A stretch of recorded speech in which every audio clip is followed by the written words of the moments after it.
cela, je viens de proposer une proposition de loi. Et peut-être éventuellement toute petite proposition les OCR avec l'accusé de réception.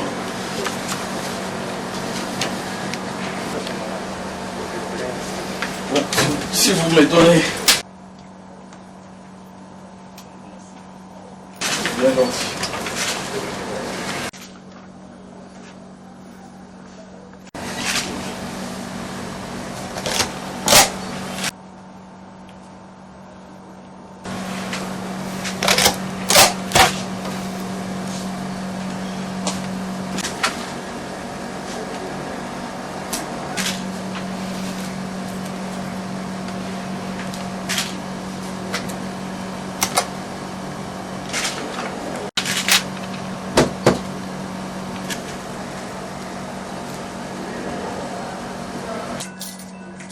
Merci beaucoup.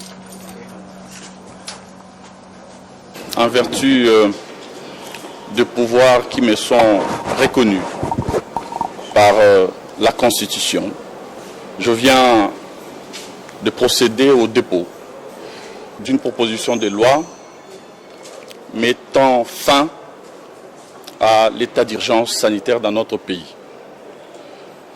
Cette proposition de loi a pour objectif principal celui de permettre à notre pays de passer à une nouvelle phase, de passer à une nouvelle étape, et donc de s'occuper du deuxième front.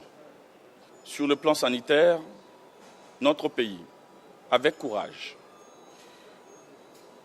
quoi qu'on puisse dire, tant bien que mal, a fait face à ces virus et a essayé de déployer toutes ses forces pour protéger le peuple contre ces dangers graves du virus à Covid-19. Aujourd'hui, je crois que l'heure a sonné pour que notre pays s'occupe du deuxième front, puisse entrer dans la bataille, la deuxième, pour le relèvement économique et la restructuration sociale. Est-ce que le président de la République avait-il raison de proclamer cet état d'urgence? À cette question, je réponds oui. Il avait raison et il a agi en toute responsabilité dans sa posture de garant de la nation pour que, face à ces dangers graves de santé, face à cet ennemi invisible, mais qui était virulent, qui était imprévisible et hautement mortel, il n'avait d'autre choix que de prendre des dispositions pour protéger son peuple, pour protéger les pays. Est-ce que le Parlement avait-il raison de l'accompagner dans cet exercice en prorogeant à 6 reprises cet état d'urgence? Eh bien, à cette question, je réponds aussi oui.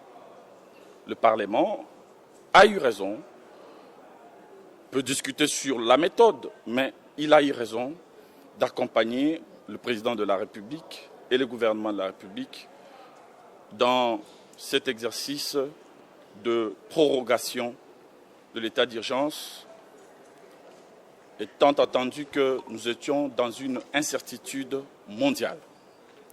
Aujourd'hui, la communauté scientifique mondiale nous a permis à mieux connaître cet ennemi invisible, à maîtriser davantage cette pandémie. Nous savons maintenant comment nous en protéger. Nous savons maintenant comment prendre des dispositions pour faire face à cette problématique sanitaire. D'où la nécessité de permettre au pays d'entrer dans la deuxième bataille. La bataille pour la réorganisation économique, la relance économique, la restructuration sociale, parce que les tissus sociaux ont été totalement abîmés. Il faut maintenant s'occuper du social du peuple. Et cet exercice n'est possible ou ne saura être possible dans la configuration ou sous le régime de l'état d'urgence. J'ajoute que dans cette proposition de loi, il est prévu des sanctions contre toute personne qui pourrait, dans le jour à venir, enfreindre les mesures de sécurité sanitaire, ce qu'on appelle les gestes barrières, qui seront arrêtés par les pouvoirs publics. Nous devons insister sur le fait que la pandémie n'est pas terminée. Les virus circulent toujours. Et désormais, un peu comme le reste du monde, nous devons apprendre à vivre avec. Et prendre des dispositions pour nous en protéger. Ça signifie aujourd'hui qu'il faut faire du port du masque une obligation, qu'il faut faire de la distanciation physique une obligation et du lavage régulier de mains une culture nouvelle. Voilà, mes chers amis, brièvement, le résumé ou la substance de la démarche législative qui est la mienne. J'ai proposé et la plénière disposera.